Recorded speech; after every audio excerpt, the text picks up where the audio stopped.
give me that perspective.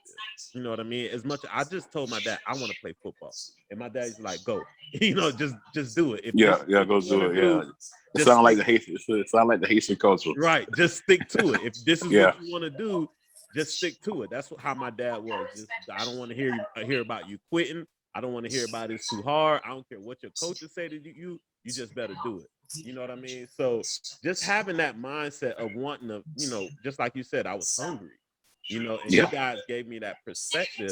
And this is why I created this right here called a champion mindset. Because Hmm. I already knew what type of mindset I was in as a kid. And what I'm trying to get people to see and realize, that's why I wanted to talk to Nuke and all these other guys, Ali, Shevin, and Thump, that even though you guys and we all, at the time, especially those guys were really great at playing football, it's a point in time in life where that ends. And that greatness that's inside of you doesn't stop. You just need to No, find how to right. channel that energy and put it into Yeah. something else. So Yeah. just give it back to hear you say that and hear it makes me feel like wow, people actually listen to me. Right. So that was just I'm still. I mean, I'll be 53 at the end of this month. Wow. And Yeah. when my health gets back a little better. I mean, I hurt my hip. Yeah. I'm definitely going to run this program. I want to run Bunche Park and give back a lot more to the kids. So we're going to develop a youth program Mhm. through the optimists. So we want to get all the kids off the streets, and it's going to be a full year thing. It's not going to be just football. We want to try to have everything, not computers, engineering, producing, Gotcha. songwriting, Yeah. studio. Yeah, That's me and what's my up. son, could have put a lot of stuff together. That's what's up. We want to let the kids, especially Miami kids. I don't know what to say about the country. Miami kids are something different.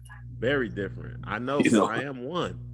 yeah. One So of them. Miami kids can control this whole world, man, because they Yes. are very special kids. Yes.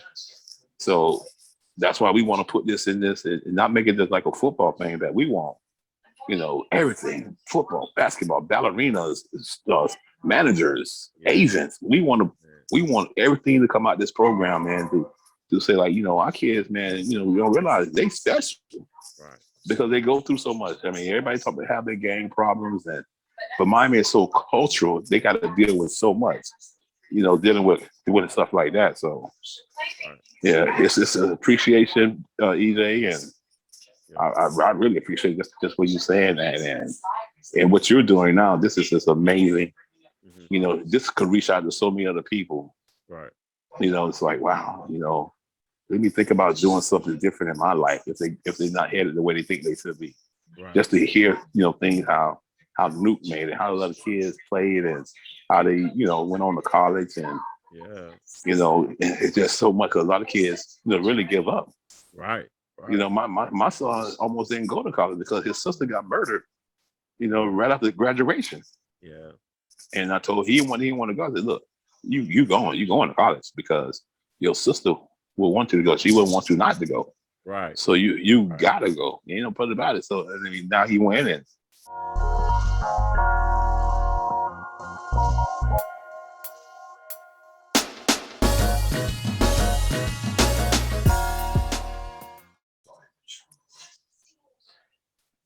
All right. Boom. We in the gym. Welcome to EJ's gym. A guide to elevate your mindset. Hey, I have a special guest on the line. I let all my guests introduce themselves, and then I'll go ahead and say something about you as well. So I'll let my guest introduce himself. Hey, how everybody doing? My name is Patrick Donnell, better known as Coach Donnell. Uh, been around the game for a while, still in the game.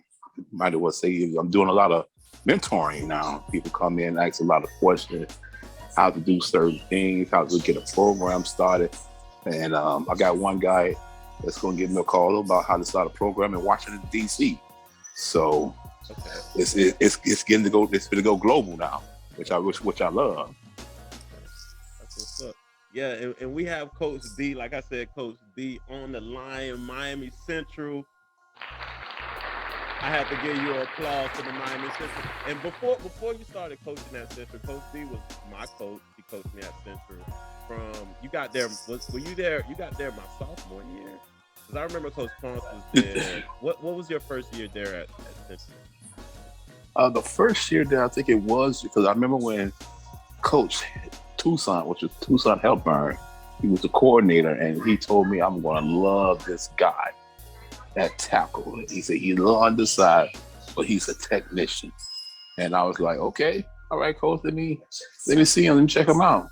And then when the first day we actually talked or got together, it was like, my mom said, like, man, this guy's gonna be something special for me.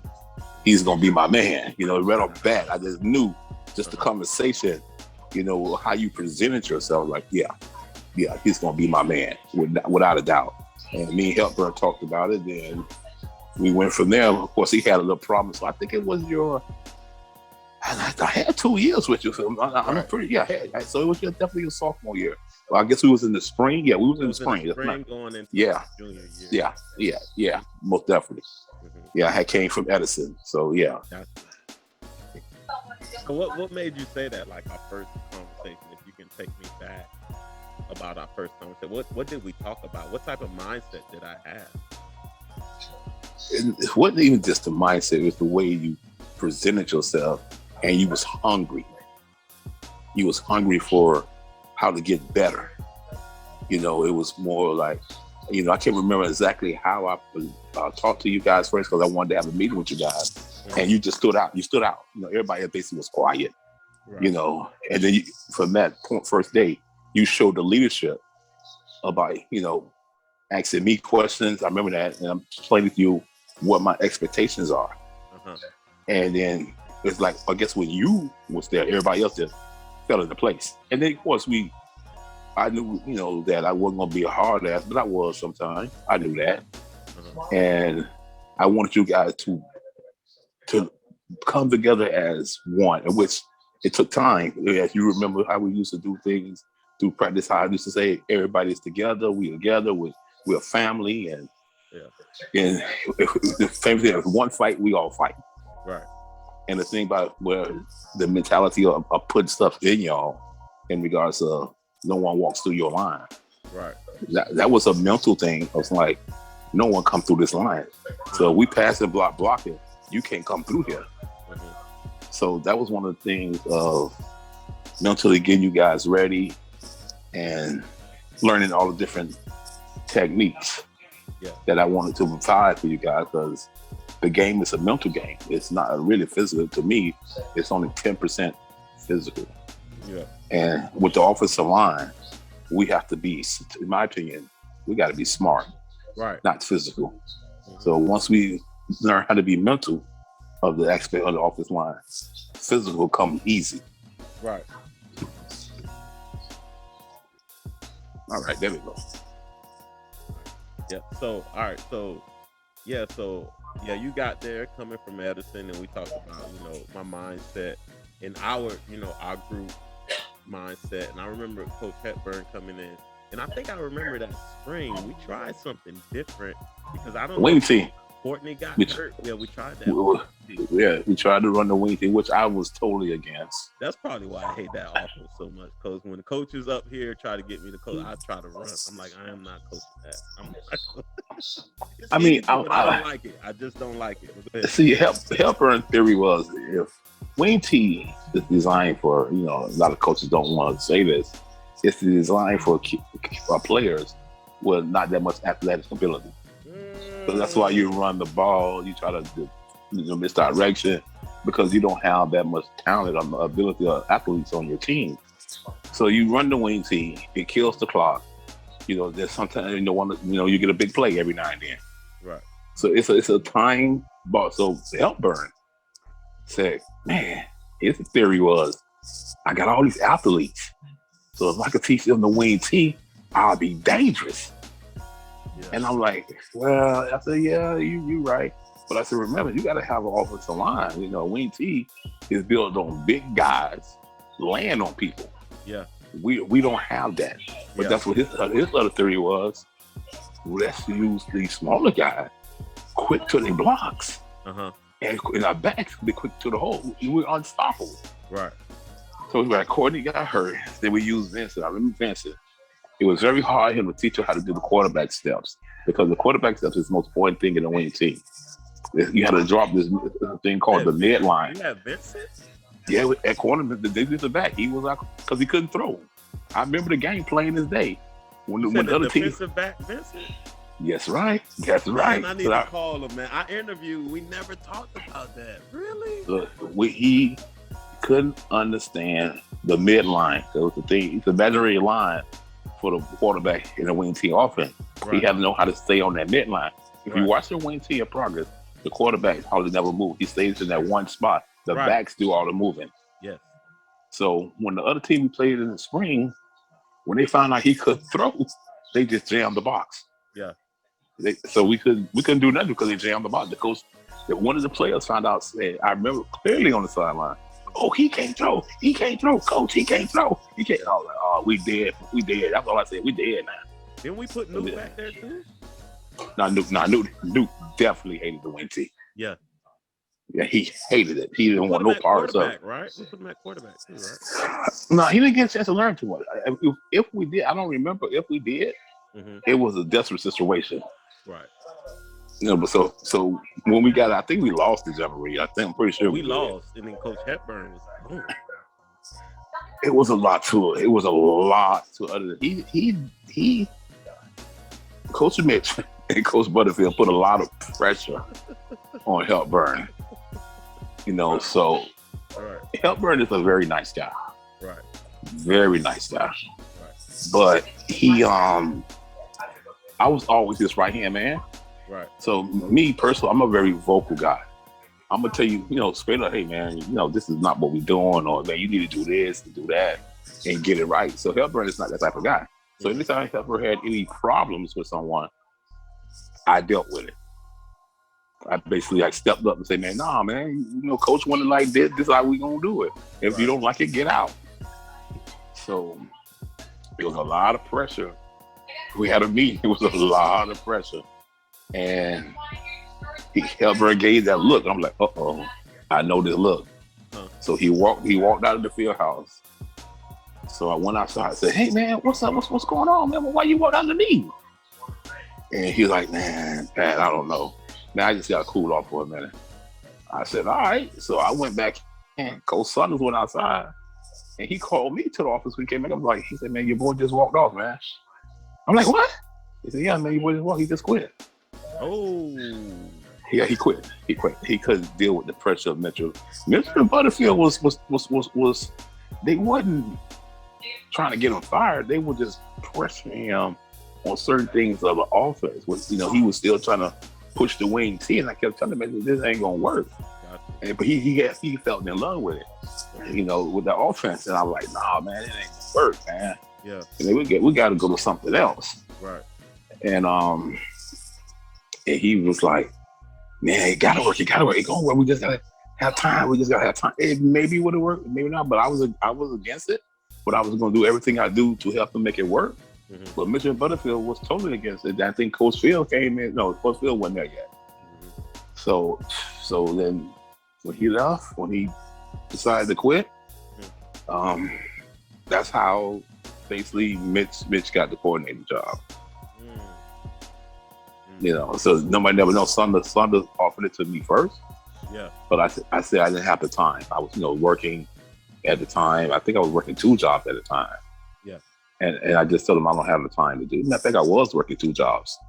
So I couldn't take that position. So that position takes a lot of time. Right, for sure. I get it from my position now, coaching and being in the trenches with the kids and the coaches. And it takes a lot of time to be a coordinator. You definitely have to be. Yeah? So all right, so when did Coach Emerson come over? Coach who? Emerson came over during the summer. Mm-hmm. I can't really remember how he came over. Yeah. But with me and him, it instantly became like we've known each other for years, Oh, man. so y'all didn't know each other before that? Nah, we didn't know each Are other at you all. serious? Nah, nah, we didn't know each other at all, man. We was like his philosophy, my philosophy. It was like, yeah, man, let's because he's a running back coach, of course. Right, So I'm an offensive line coach. So it's like, man, let's run this ball. right. That was our, we just instantly fell in love. We learned a lot of things together. You know, he had a lot of wisdom, and I gave him some wisdom. We always argued a lot, Yeah. but it was definitely with love because Mhm. we want the best for the kids. Right. Because we always quick. I don't know if you remember, sometime in the meeting room, we're quick to say, "Oh, that's the running back fault. Oh, that's the offensive line fault." Yeah, yeah, yeah, So, yeah. we used to always go to that. And then, like, I was like, "Look, coach, I know running backs got to hit the hole, but I want the running backs to learn to read my lineman ass Right. because they have to read. Because if the hole ain't gonna beat all the time." I said, this step defensive line might do another step, and then instead of going to the three, to the one, he might have to go to the three. Right. Or he can go to the five, he might have to jump in the three. So, it's something that we built together, and I think the backs did a good job. Only person that did not do a good job was Ant. He didn't do a good job with that. He was an outside guy automatically. He didn't like running up. Yeah. Yeah, he didn't like running up in there at all. He hated it. Uh-huh. So, but I think overall, me and him came together. When I left Central with Edison, I think there was a lot of pressure on him because he was the coordinator, and he had to, make sure things was right. Mm-hmm. We had a lot of arguments on the sideline. A lot of arguments After Century, you said. after Central when we both went to Edison. He challenged. The only way I left Central because he challenged me. Challenged me. Yeah, he challenged me. He's like, "Oh, you can win at Central. They got plenty of time. But what about kids that don't count? Can you coach those kids?" And it was a personal challenge to me. Like, I figured I could coach. I figured I could coach anybody. Right. And I think I did because that year we went 5-5. Right. And they thought we won state. That's how happy they was just going 5-5. And I'm like, I was upset. I was disappointed. I was like, man, this is terrible. Right. We went from 5, but they was like, yo, we won. It's like they won state, man. It was like I couldn't believe the celebration, even with the school. Uh-huh. I mean, people started coming to the games. It's a different from coming from Central to North Miami. You had Dade North in the stands up, blown, sold out. People at the gate, outside the gate. Yeah. Going to North Miami, you maybe have 20 people in the stands. Wow. But then, like I said, people started coming to the game because we started winning. Mm-hmm. And playing games close. Even Central game, we was close. We was halftime. I think we was winning halftime. Yeah. But they came back and blowed us out second half. Saunders adjusted because we put a different offense out there. Yeah. And Saunders, he adjusted to it, and it was over. Okay, so let's talk about the culture at Central and move my mic a little bit. What was the culture at Central so people can know? People that don't know about Central, some of our my old teammates might check this out. They know, but what was the difference in the culture at Central? Because you say you came over from Edison. What was the difference? Anything dealing with any school, I would say, it starts with the head coach. Yeah. He put the culture in place. So Edison was more of, when I was there with Coach Bell, it's more of, we got to win. We got to find some kids to help us win. We got to get kids to put this program in a winning attitude. Right. So that was like, it was like not more of like we're gonna win. We gonna build a program. Right. And so the coach was there like, let's build and this stuff to try to get success started. Because they didn't have the kids out there didn't know what winning was. They didn't have no mentality of winning. They didn't have no good workout ethic. They didn't believe in themselves. They didn't even believe in the offense or defense. So when I went out there, Same thing with like I did everywhere else. I started from the basics. And then when the coaches saw that, they're like, wow, man, you really old school coach, man. Right. I said, man, I said, we're gonna build, we gotta build here. We gotta build with this offense line. And then I had Carlos Joseph. Yeah. Very hard guy to coach. Really? Why? Very guy, though. He, of course, he had all these people recruiting him. He go to all these different camps, offensive line camps. So what I was teaching him or trying to install, I don't got to do that. And then a lot of times he wasn't there in practice because he was always gone. Really? Yeah. Interviews, camps, visits. It was like he was never there. He was never there. So, and he was, like I said, he was not a coachable guy because he felt like what he learned from the other camps, I don't know nothing. I don't know what I'm doing. I don't have to answer it. You don't have to answer to me, or you don't have to follow my coaching. So it was hard. It was hard. His other guy that was with him, he was just as big as Carlos. His name was TT. I can't remember his real name. We called him TT. And I put a lot of him, and he became real good, but he got overlooked because of Carlos. Right. I wanted to put them on the same side at one time to make that a power side. But then I didn't. I changed my mind and put him on the opposite side. Carlos was on, if I'm not mistaken, he was the right tackle, and TC was at the left. Right. So that coach at Edison was Bill. Let's build this. Let's build a success. Central, head Coach Saunders. Coach Saunders. I knew him since I was. Well, he taught my sister at Miami Springs Junior. Mm-hmm. So when I was at the senior high, so he was a math teacher in the junior high. And I remember him teaching my sister. And young guy, he was coming a young guy. Then when I graduated, I think he came over to the high school. And that's when I think he coached another, like maybe 5. I mean, he teach another. I think he came and coached when we were in Springs another 5 years. I'm not sure how long. Mm-hmm. Then his sons came out there. And but whatever, his sons, they did 12 players on the team at Springs, and they went undefeated. Uh-huh. Everybody played both ways, and they went undefeated at Springs. So that's when his coaching, like took an eye. So when he was coaching at Springs, so he already had that winning mentality. So he was over there was he over there with McGahee before McGahee came over? Yes, he was. Okay.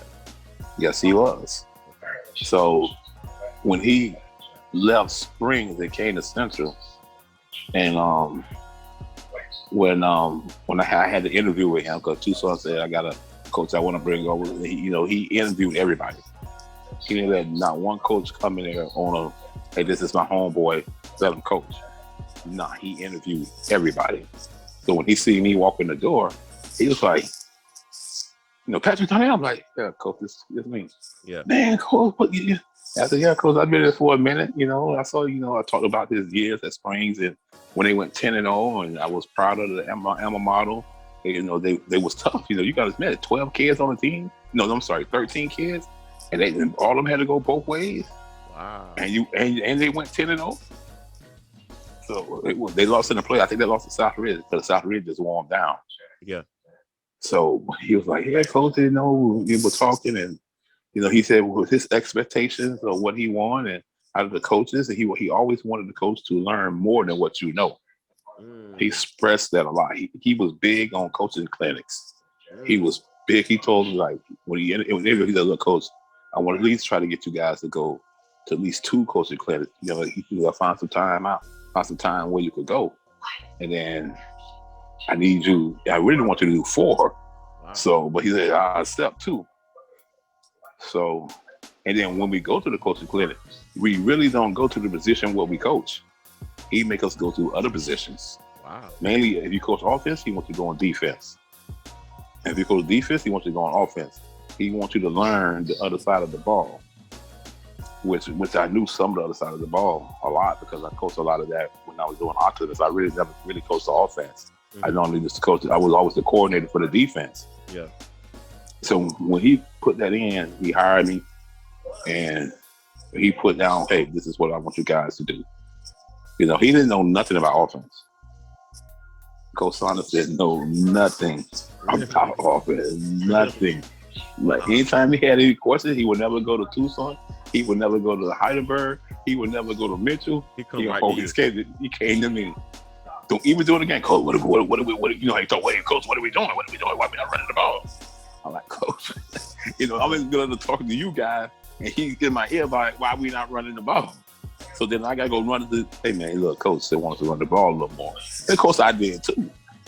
I was like the middleman during the game. Right. And the meeting was totally different, but in the game, because Saunders did not talk to the offense at all, offensive coaching staff at all during the game. Wow. He only talked to me. And I was like, damn, even with all the coordinators, he talked to me. So we got it together. We got it together with that. So that's a different culture of Edison versus Central. The work ethic that Saunders wanted, he demanded. The big on the weight room. He was big on being precise. Wanted the kids to know what they were doing. And I don't know if you remember sometime, because I'm pretty sure I did it, because I always do it. I gave you guys tests. Sometimes I give you guys a test about your positions, on what you do on certain plays. What's your rule? Do you remember your rules still? Do you still remember your rule? I remember. I remember gap down backer rules. It was gap. I was gap through the simple rule. Gap cover area. Gap cover area. Yeah. Gap, okay. What you just said is the same thing. It's the same thing. Gap down backer. Yeah. I just remember gap down backer. Yeah, because Coach Art Keel, I love that guy. He always told me, keep it simple and keep it stupid. He said, because you're dealing with kids that their brains start developing. Yeah. So if you go out there with, gap, back, cover, you confusing the kids. Mm-hmm. Because they got school study, their brains are developing. Even though they love football, they still got to make it where they can understand it to their level.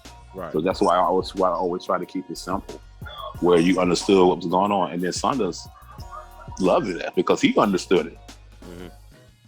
It's like if we pull this way, we block back this way. Yeah. Little simple shit as that, and mainly it was, a lot of players on the line. I had to keep it that way because they wasn't able to understand certain levels of if I said it a different way. Right. Yeah. So that was. Go ahead. No, go ahead. No, I remember because you were saying we had conversation, and like I told you, I talked to Manis, and I remember, because we had Bobby, and I think Manis even mentioned that we had Bay Point out on the offensive line before. We did at one time. He couldn't really. He was strong. Y'all put him next to me. I think we had Randy next to me one time too. I was telling everybody what to do. He was strong. I was like, this kid is strong, but he just couldn't get it, man. No, he just couldn't. He was better. Yeah. He definitely was better there, but he was so strong. Oh my God. Yeah. I would love for him if he would have picked up something. Especially if I teach him how to pull. He would have been a monster. Okay, so and then from Edison, you had Nuke come over too as well. But before he came in before. That was a big. How can I say it? When I went to Edison, it was like this. We was talking about players, me and Coach Dale, and he was like, man, because I'm coming from Optimist, and he was like, man, you got any players you could bring over, man? I said, yeah, man. Most of the other players going to Central, man. They Central bound because they live in the area. Mm-hmm. And he said, man, if I could get this one kid, man. And he was like, man, he played for the Eddie City Jaguars.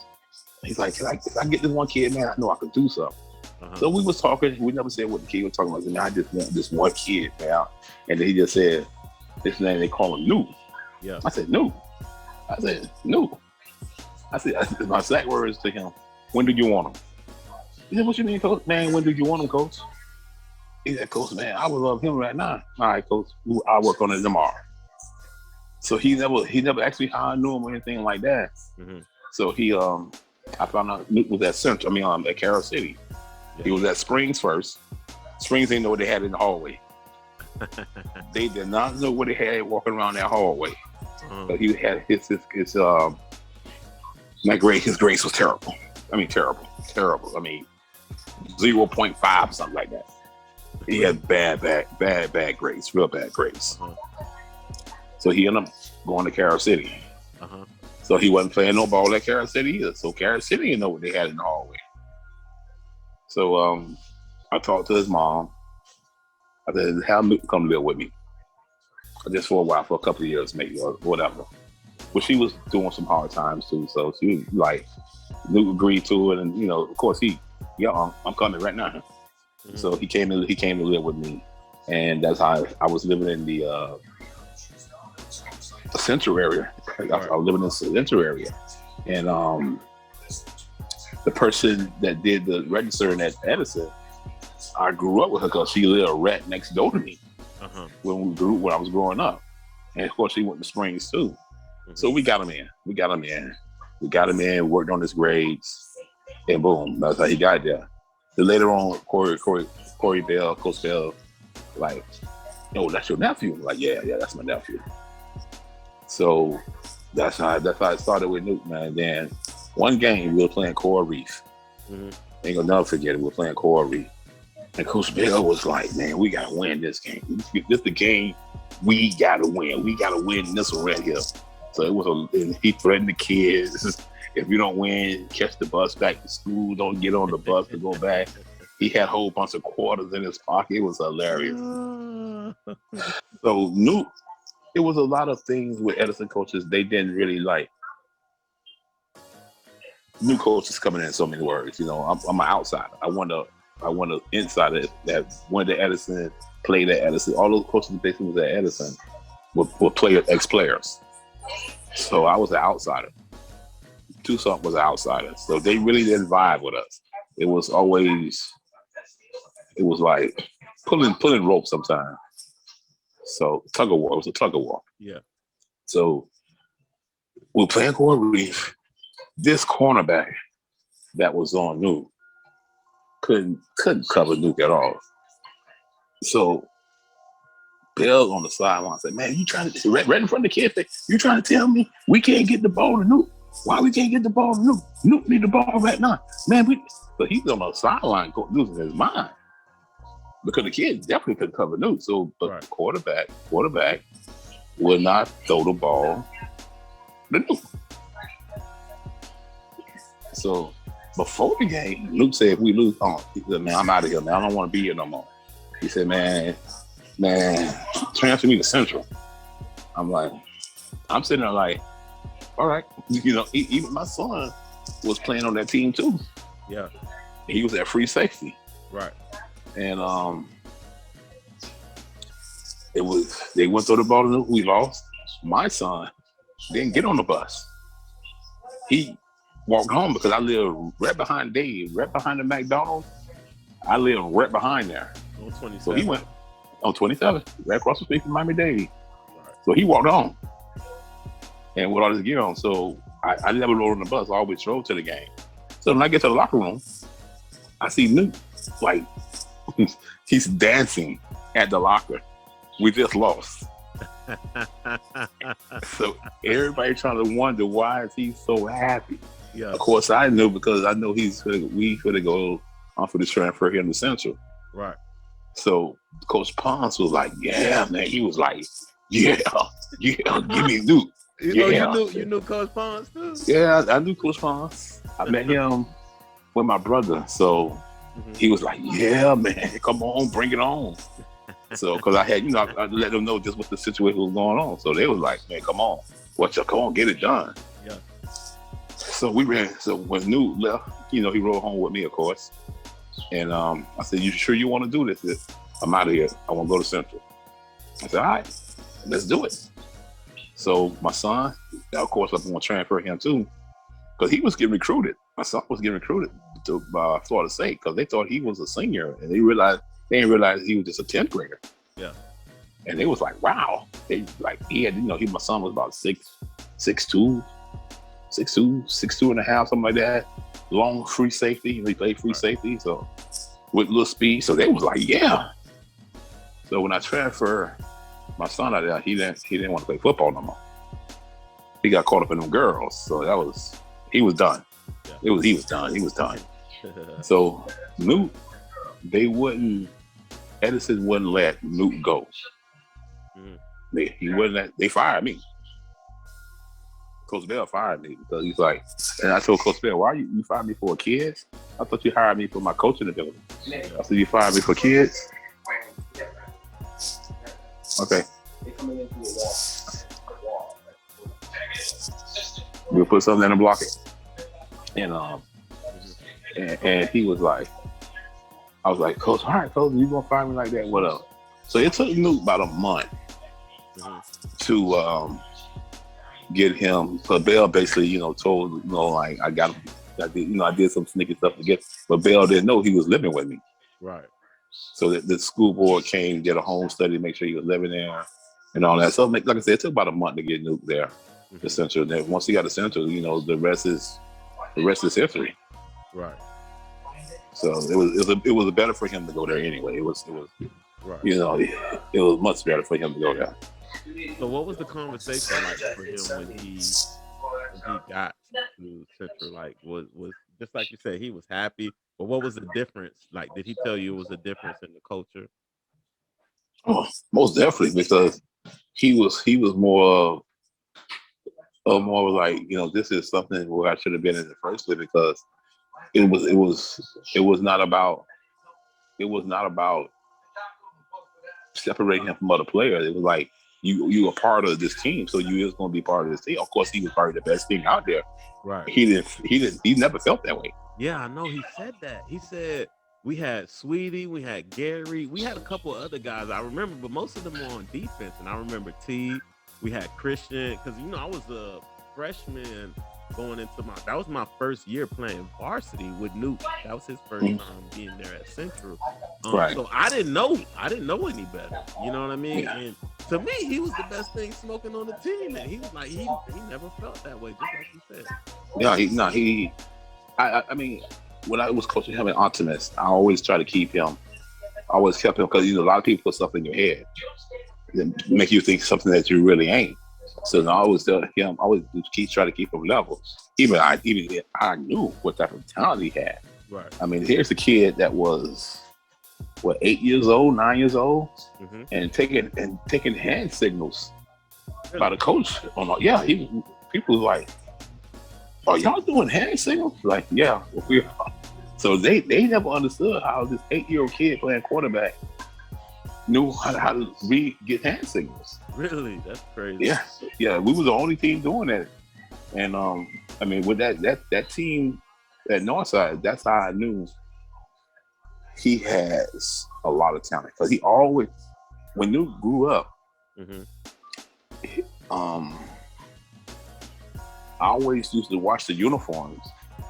And I was living with my mom then, and I would put them on the clothesline, let them dry. And he was living, his grandma lived right behind me, right behind me. And he used to always see those jerseys, and he always, he used to get excited. You can see the little kid just getting excited to see those football jerseys. He like, so one day he got a nerve to come to the backyard. Can I play? Can I play? I'm like, yeah, but you gotta wait the next year because this and that, the season, the middle of the season, so you gotta wait the next year. So he couldn't wait. This kid, it's like a kid in a candy store. He couldn't wait to play. So when he finally came down here to play, when I put him out, because I used to work the kids out before the season. Yeah, I would take them to Martin Luther King Park, go over some little drills, little routes, and running, and stuff like that. Yeah, and I saw him. I was like, wow. Go ahead. Yeah, we got to the point where he was. I worked him out, saw what he had, and then during the season, it was an optimist. There's always we was the junior varsity team, not the varsity, so we had tryouts to do. So I told Newt and a lot of other kids that was real talented. I said, when you go try out for the varsity team, man, drop the ball, run clumsy, fall down. just don't show your talents. Just do like you can't play, like it's your first time ever playing, which it was Nuke first time ever playing. Yeah, yeah. And How so old the was he? coach, How old was he? about 8 or 9, Okay. about 8 or 9. So so they did that. So eventually, the first day they cut them. The varsity coach was like, "Oh, these kids, cut." Of course, I'm over there like they don't know what they cut, Right, right. So when we put the team together, which was the '85s, the first game, though, I never practiced. We never practiced by somebody to see I practice. We always practice far away from everybody. Yeah. So the first game, when we played the first game, we blew these guys out, man. And the varsity coach, which was a 95-pound coach, he came with that. Man, you hold out on me, man. What these kids from? I said, Coach, you cut them. He said, I cut them. Yeah, Coach, you cut these kids. And he was like, with Nuke, he was like, you mother, I could have had this mother. He was like going on. Yeah. So Nuke was he like laughing because he was like in my car, Yeah. and the coach came up. So that's how he became to he didn't know what he had. Right. I don't know if you remember Glenn Sharp. I remember Played at you. Glenn Sharp. He played at Miami, right? I think Glenn. Yeah, played at Miami. Carroll City. Yes, he did. Mm-hmm. Glenn Sharp played at Scott Lake. Nuke played at Northside. Scott Lake was undefeated for the last 4 years. Never been scored on. These kids was they was unbelievable. Wow. They was an oil well machine, man. So they had to play us. Never forget it, man. You ever thought what's it called, a team? There was at least about, they did a phenomenal line, I'd probably say about at least 5,000, 4,000 people at the Optimus game. Just to watch these two teams. It was the last game of the season.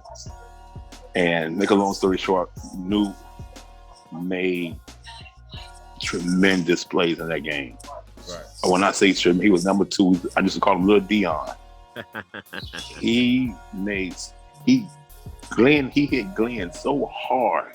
Yeah. Glenn didn't play no more that game. Wow. It was like the first quarter, Nuke, oh my God, it was terrible. So we beat them, but we lost some in the Super Bowl. Yeah. But that's when Nuke and everybody like, who's this kid? Like, who is this kid? So the next year, he didn't play for Northside. He went to play for Miami Lakes. Mm-hmm. And then after I think he played 2 years for Miami Lakes. And then he went over to Inner City. Mm-hmm. And after that, I sort of lost touch of him. Mm-hmm. And that's how I ended up. He went to Springs, and I don't know why he didn't play football. I never even asked him why. Right. And even at Carroll City, I never asked him why. I just said, look, it's time. When I got him from Carroll City, it's time for you to play. Mm-hmm. You have too much talent and not to play. Right. And that's how he went to Edison. That's how he went to Central. And the story written itself from that point, from UM to whoever he did from after that. Man, Coach, I tell you, just through my years, and I think I had an opportunity to tell Nuke this. Hands down, man, Nuke probably was the best player I've ever seen. Like my teammate ever played with. I never seen a receiver before who was into blocking. A receiver that can make plays every time he touches the ball, but he enjoys just all the other nuances of the game. Like you gotta, go ahead. You gotta understand one thing: who he lived with. Right. He lived with an offensive line coach. Right. So when I'm going on my stuff, yeah. and I just say, "No, do this technique for me. Let me see how it looks." Right. With the blocking. So he learned a lot of stuff. Just by me just using him to see how to do these steps and how the steps should look. So he was a tremendous blocker, man. And no one ever looked. Only one that knew that was CJ from UM. They just if you ever look at UM tapes, they always had Nuke in his beginning years blocking. Right. That's what it's funny if you go back and watch the interview when Nuke got drafted, and he was explaining that they saw him as a blocking receiver, even in the NFL. He could block, man. He could. That was something that he loved doing. He actually loved doing it. He When was the little so things, yeah, when I, you know, when I used to see him in practice, I yeah. was like, damn, that's one of the techniques I showed him, and he just he loved it. He Man, loved it. Coach, I'm gonna tell you before you got there, because I think Coach Ponce was still there, if I'm not mistaken, because He that was on was his way when out. I mean, I think he was already gone because Tucson got the job. Tucson got the job. Yeah, I I think remember Tucson pulled me in. Palms, I just were hanging around or something like that. no, Ponce was there. Ponce coached me my sophomore year all the way through. I came in as a freshman. I played that jamboree when we played. I think we were supposed to play against Jackson. That was Nuke's first jamboree with Central, and Okay, I remember. I remember. he didn't even touch the ball. But No, you this get a lot of impact, blocking. oh my God, he was crack backing people left Yeah, and yeah. right, left He and loved, right. he I loved told doing dude, that. well, I'm happy I am on your team. He was knocking those linebackers, DBs, D linemen, all of them, putting them out next to the pile. Coach, he was crushing them. He was If coming you out. Listen, if you ever see man, him when he crack back somebody, do you ever hear him laughing? who knew? Yeah, Yes. he will always laugh when he do That's why that. I said I was happy I was on his side because he was having a good time taking them boys out. Yeah, yeah. That came all the way from the '85, man. That came all the way from the '85. Them dudes used to love crackbacking. They used to they used to hate getting interceptions. They didn't want the ball. Right. They want someone else to get intercepted so they could crack back. Oh my God, man. Yeah, it Coach, was. anybody who was next to the pile, like just say if I was drive blocking or whatever, and they stood up, boom, he would just come out of nowhere. Yeah, And he was just yeah, throwing his body like a missile. Just throwing yeah, his yeah, yeah, yeah. That's definitely him. I just love it, man. I just love it for sure. Yeah, so I really had a good time. And me talking to Manners, he helped us take our game to the next level because he would challenge us to hold our blocks and so he can make a play, so the quarterback can get him the ball, in which he did. Every time he touched the ball, he was making a play. Do you know how many times me and Courtney had an argument with Nuke?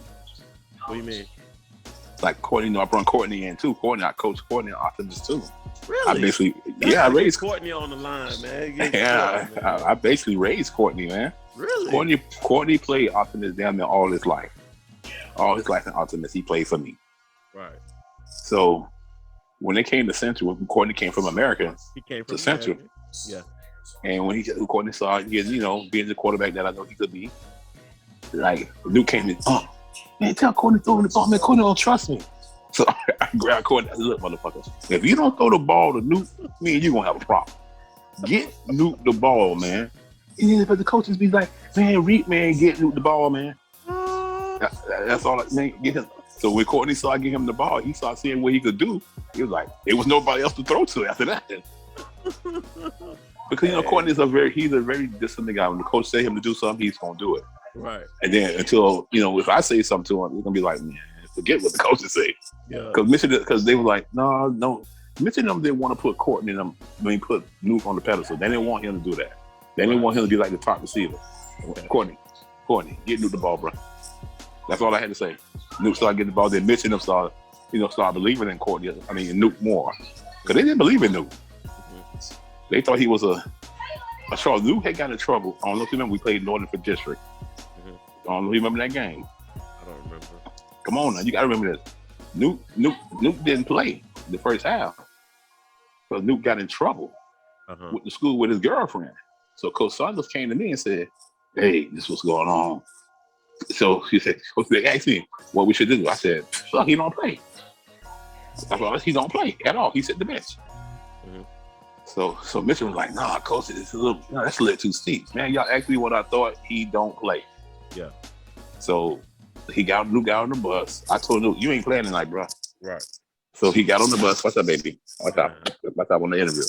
So he got on the bus. He's like, I ain't playing, bro. I told you ain't playing. So Mitchell was like, I don't know about this, coach. He's gonna have to play. Man, y'all asked me again what I should do. If it was me, he wouldn't even got on the bus. So We went to the game. He didn't play. We were losing to Norland. Mhm. So We were losing to Norland. yeah, we were losing. After that, we were losing.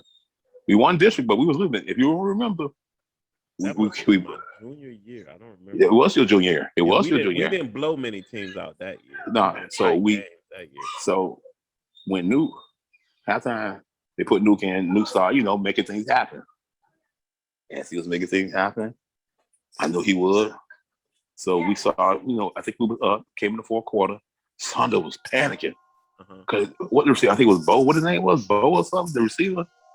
Who? He went. I don't. He You went know what? pro. I don't remember that game too much because I think I was hurt. Because I ended up Well, hurting my ankle, okay.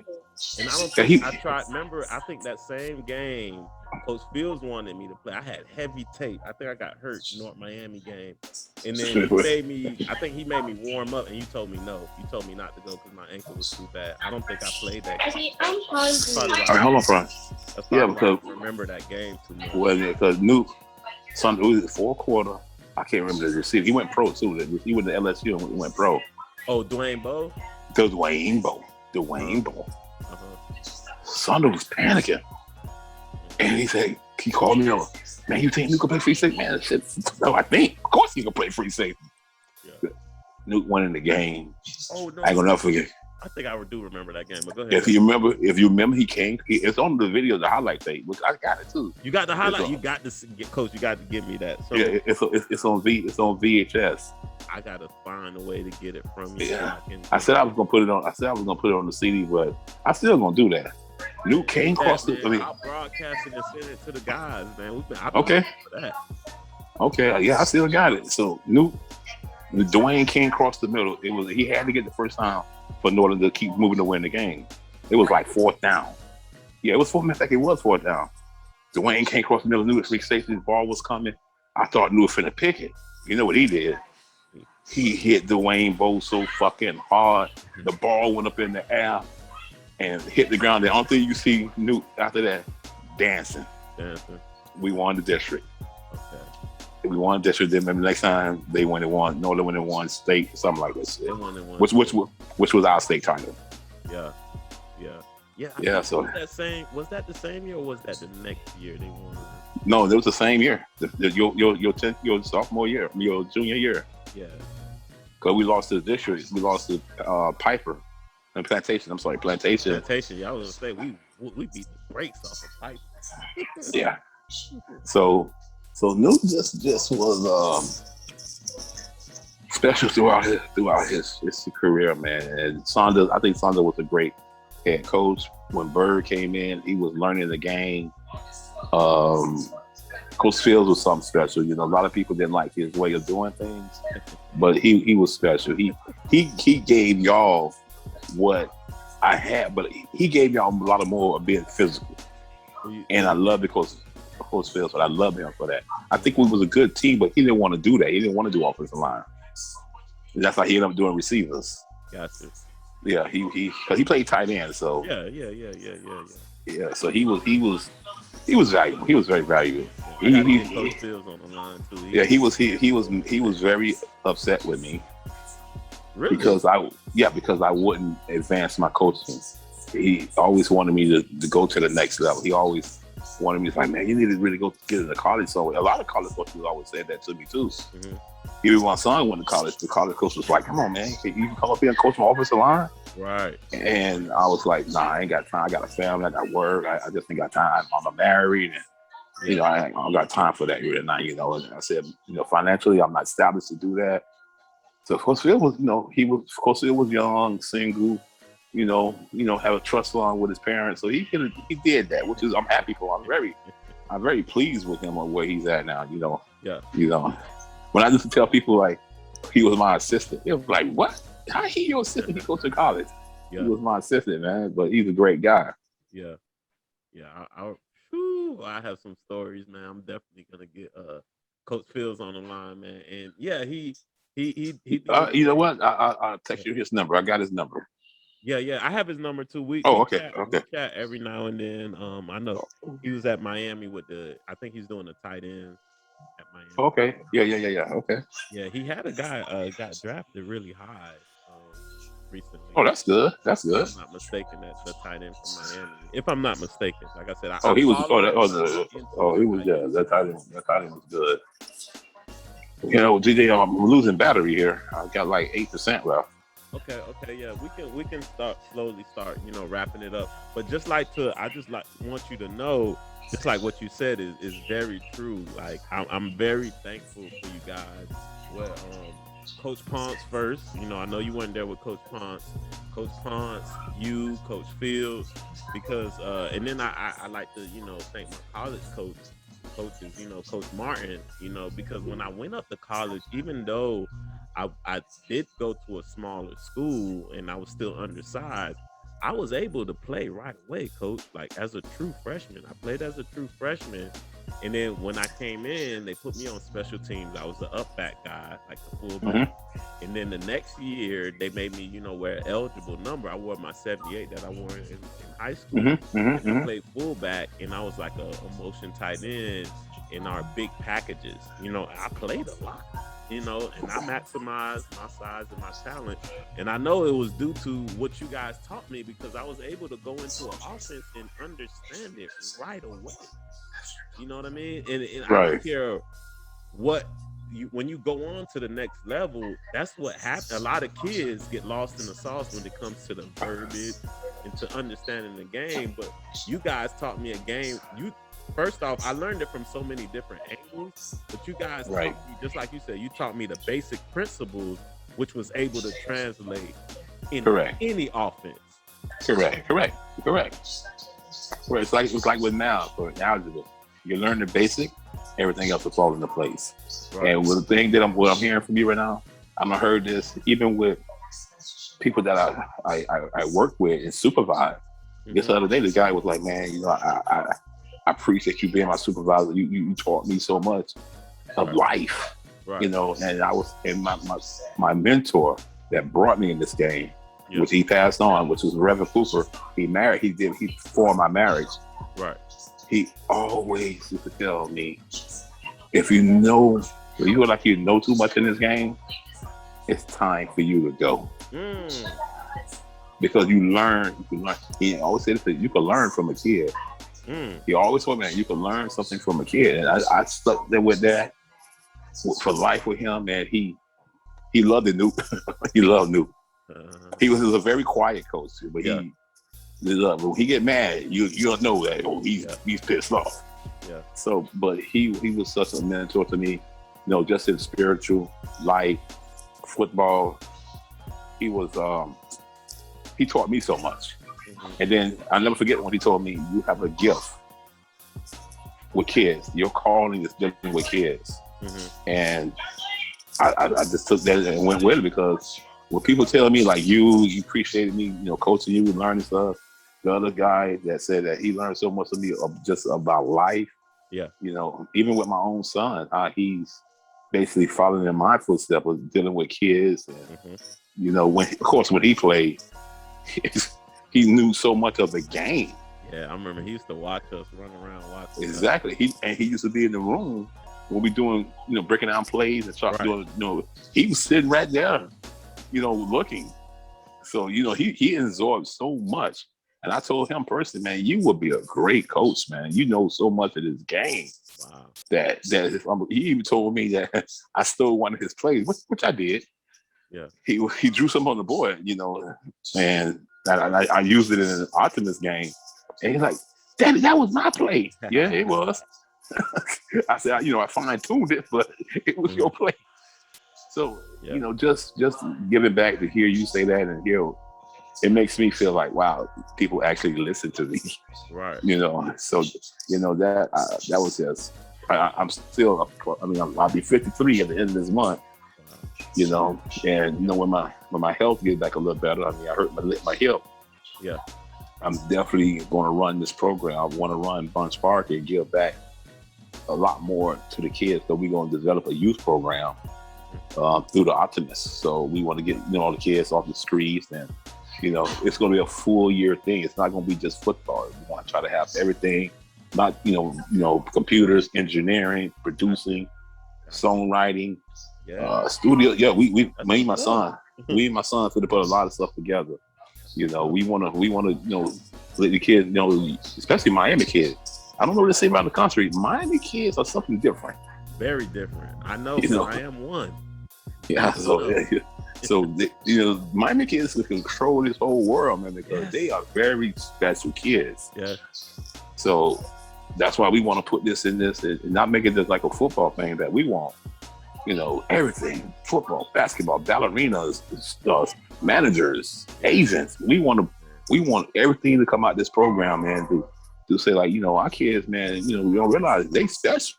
Right. Because they go through so much. I mean, everybody talk about have their gang problems, but Miami is so cultural. They got to deal with so much, dealing with stuff like that. So, yeah, it's an appreciation, EJ, and I really appreciate just what you're saying, and what you're doing now. This is just amazing. This could reach out to so many other people. Right. It's like, wow. Let me think about doing something different in my life if they're not headed the way they think they should be. Right. Just to hear things how Nuke made it, how the other kids played, and how they went on to college, and it's just so much. A lot of kids really give up. Right. My son almost didn't go to college because his sister got murdered, right after graduation. Yeah. And I told him he didn't want to go. I said, look, you going to college because your sister will want you to go. She wouldn't want you not to go. Right. So you gotta go. You ain't no put about it. So now he went in. He got his master's degree, and wow. he didn't even get disappointed when he got hurt playing football. He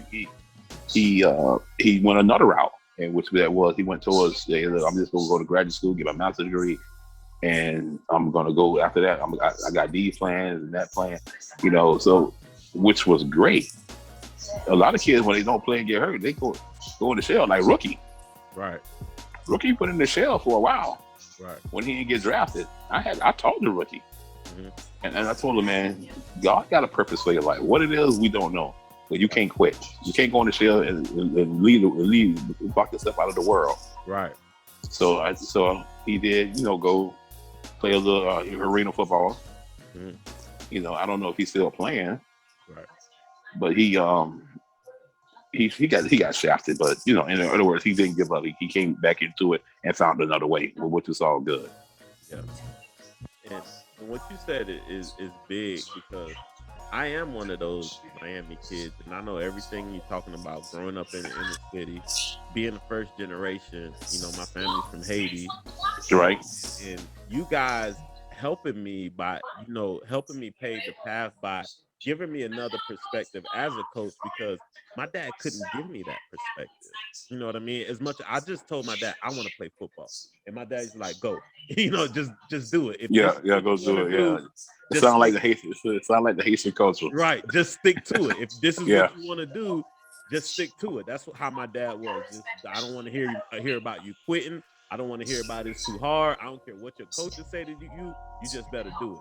You know what I mean? So just having that mindset of wanting to, just like you said, I was hungry, and you guys gave me that perspective. And this is why I created this right here called the champion mindset, because I already knew what type of mindset I was in as a kid.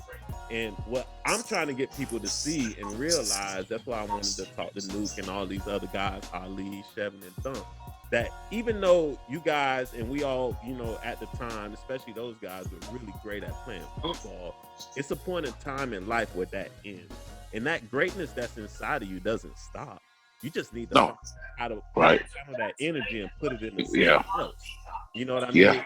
And I'm all for, like, when I'm down there, Coach, I definitely want to link up with you, because I'm big on wanting to help the kids. I'm big on getting out there and helping the kids, and I don't mind, preaching my message, because I created a whole book on the champion mindset, which your attitude and your mindset and confidence and all of that. So I'm ready to bring that out. So when I get down there, I definitely want to connect with you and help you, with the new project that you have going on.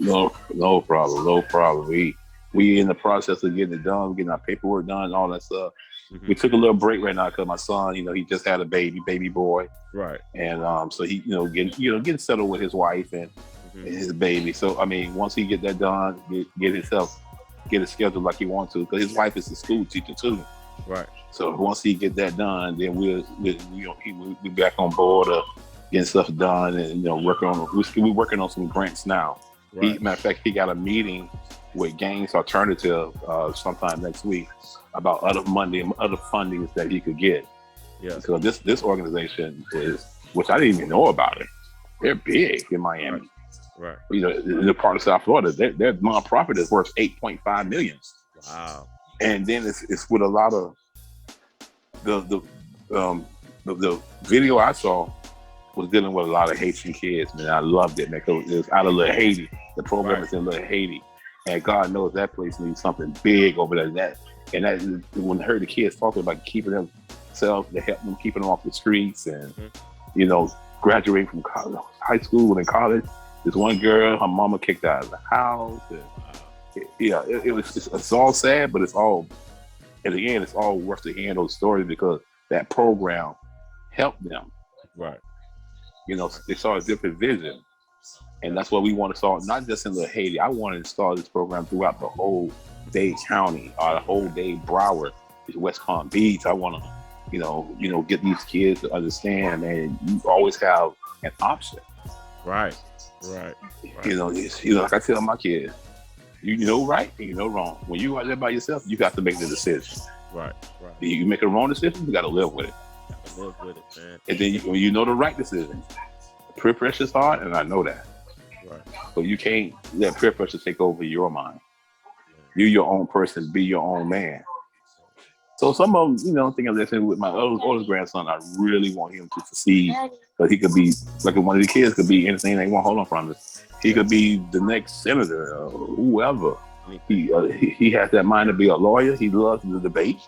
You know, hell of a wrestler. Like I told him, I think he could go to the Olympics. Because he has those tools. Right. So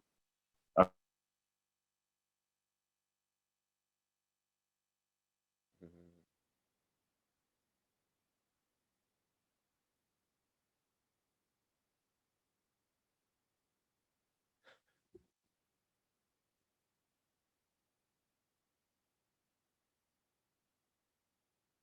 And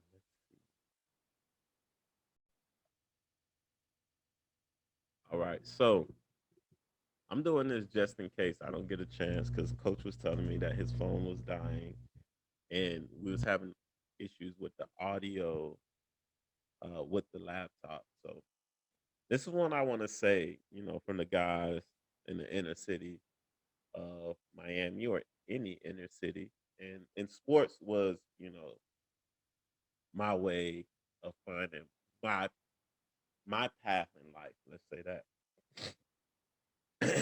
And I had a lot of teammates, guys who were successful in finding their way out of that area. Whether you went through, I'm pretty sure all of us went through obstacles. And guys like Vincent, Vincent Lino, Chevin Pace, I'm calling out the guys that, I interviewed, Dennis, Dino, Ali, Chevin Pace, Jannard, Marcus, Marcus Daniels, Randy Hunter, Anthony Toribio, Rodney Brutus, and you guys pretty much, I'm pretty sure everybody have their families to take care of. And we have a community of people behind us that, we've helped, in a sense, help create. And you guys heard Coach. And I think it's very important that we continue to give back, whether it's knowledge or showing our face, or giving our time, especially the guys that's down there, to help continue that culture, to cultivate that positive culture of young men, young men that look like us, young men that have dreams and aspirations like we had as kids, and we had our coaches and people there to help get us to where we are right now. And it's important for us, even if it's just a word, even if it's just a word, a positive message, or just sharing your story, which I'm thankful all the guys that I named that we've been able to dialogue and share your story and share your obstacle and share your passion with people, because that's, I think that's what it's all about. Not I think that's what I know it's all about, giving the kids perspective to help them reach their goals so they can do things bigger than what we did. So they can help come back and impact the community and make it better than, or leave it better than where we left it. Because I like to say we all go through that roller coaster of life.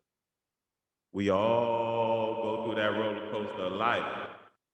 So why not have a guide to elevate your mindset? Which is true. You want that guide to elevate your mindset. But we definitely got to be here to help spread the positive word, to help these children, help these people in our community. And sports was just the platform that we were given to help navigate us to where we want to be. So remember, this is the thing, and I will use sports. I will use sports as that tool, as that platform. But remember, this is just a part. Like I said, sports is just a part of you. This is just a part of your life and a part of your experience. Use the platform to help you become who you want to be. Use the platform to help your community. Use the platform to help yourself grow in every way, shape, or form. Because at the end of the day, whatever sport or whatever career that you're in, eventually it ends. But you continue to be yourself, right? You continue to live life. Life doesn't end. When a career ends, when a relationship ends, right? You continue on. And we have to remember and keep that champion mindset and remember the person who's actually accomplishing the goal. It's you. It's you. So just because a chapter in your life might end, that doesn't mean you end. You keep on pushing, you find something new to channel that energy, that same energy that you used in sports, and you take that and channel that into something else. With if I can use just say my situation, I've I've channeled my experience in sports in the coaching and the training into having conversation about life after football, having conversation about life during football, having conversation about coaching, recruiting, anything you can wrap your mind around. I've had conversations about mindset, confidence, and like I said, I like to use sports as that tool right now for EJ's gym. I'm going to use sports to help me drive my message of the world is your mirror.